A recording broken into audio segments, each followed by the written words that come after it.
Age of Wushu's Transcendence expansion gets a release date. Elderscrolls Online 6-month subscription is removed. Is free to play its future? All that and more. I'm Zach Sharps, and this is Free to Play Weekly. This week, Wargaming announced a retro-themed game mode called Winter Showdown for their tank shooter World of Tanks. The game mode features the popular tank warfare transformed into 8-bit action, similar to what our editor Jason Winter notes as an updated classic 8-bit Atari 2600 game called Combat. Winter Showdown comes with 3 new tanks: the Mammoth Heavy Tank, the Polar Bear Tank Destroyer, the Arctic Fox Light Tank, and lets players team up into platoon sizes of up to 5 in 10-on-10 battle. Overall, to me, the game mode looks really interesting, and I wonder how well it's going to be received considering its 8-bit art style. If you're wanting to check out Winter Showdown, the game mode officially launches in the Korean Republic on January the 15th and on January the 26th for North America, Europe, and the rest of Asia. We all know that a determining factor of playing any new MMORPG is whether or not it is pay to win, right?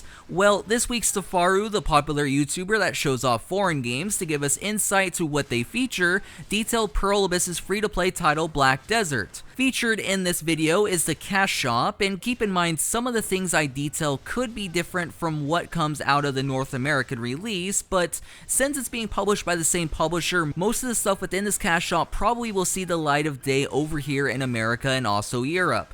First, in the cash shop, we see the usual cosmetic costumes and apparel, including limited time availability pieces. The unexpected, though, is one particular set of items, a helmet, armor, and boot set, does provide a 10% experience boost as a set bonus, which could be worrisome to players. Also inside the cash shop is mounts, furniture, and other consumable items, like the ability to change your character's appearance as often as you like. An interesting feature of the cash shop, though, is an item that lets you unbind an item from your character, which would allow players to basically use real money to effectively gain in-game currency by selling said unbound item. Overall, besides the 10% experience gain, the cash shop really seemed pretty good, and as we get more information on the North America and Europe release of the game, we will be sure to update you on our findings. Age of Wushu fans have something to look forward to very soon. Snail Games announced this week that their martial arts MMORPG will get Transcendence, their newest expansion, on January the 14th.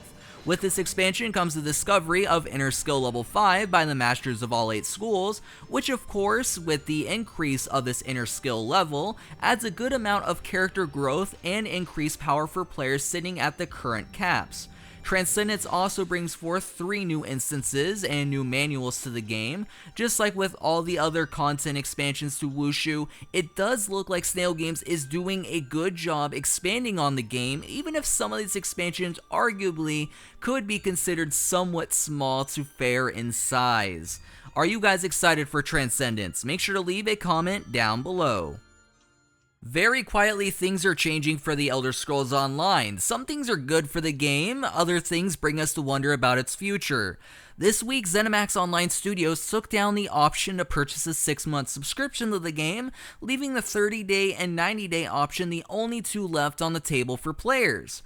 ZeniMax stated the following about this change: "We've noticed that players preferred subscriptions of 30 and 90 days. The Elder Scrolls Online team therefore took the decision to delete the 180-day subscription. The 30 and 90-day subscription are still available." I on my personal channel do cover pay-to-play MMOs quite a bit, Elder Scrolls Online being one of them, and I was very public with my prediction for the Elder Scrolls Online to go free-to-play in Q4 of 2015. Magic Man, our editor-in-chief, also believes that the game will go free-to-play sometime in 2015, where Jason Winter disagrees. So with us here at MMO Bomb not able to come to a general consensus of the Elder Scrolls Online's future, let's go ahead and do the question of the week. Last week on the show, I asked what your ideal MMORPG would be like, from mechanics to art style and even emphasis on story. This week's featured comment goes to Marco, who stated the following: "My ideal MMORPG would have no quests at all. We all start from one of the big guilds, and our mission is to conquer territory, build our buildings on it, and defend all of that. Large open world with tons of monsters, hard and skill-based crafting with crafted items being the strongest. When we die, we can resurrect only at our building. The game would also be free to play, and we would only pay for 30% faster leveling, learning to build certain buildings, certain look features for our characters, pets, and more in-game currency, which we can only buy items from other players or materials with. Thanks for your response, Marco, and if you want your comment possibly featured in next week's episode, make sure to leave a comment down below. This week's question is, out of WildStar and the Elder Scrolls Online, which do you think will go free to play in 2015? Do you think WildStar will? The Elder Scrolls Online? Both or neither, and why? I'm very interested to hear what your guys' thoughts are regarding these two pay-to-play titles and what their futures are in your opinion, especially since us at MMOBomb can't come to a general consensus. Well guys, that wraps up this week's news, and it's a very short news week, I know, with all the holidays and all, but I'm sure next week we'll pick up a bit, and who knows, maybe there might be some giveaways also coming around the corner here at MMOBomb for you guys. As for myself, I'm your host Zach Sharp, signing off until next week's Free to Play Weekly. I will catch you guys next time.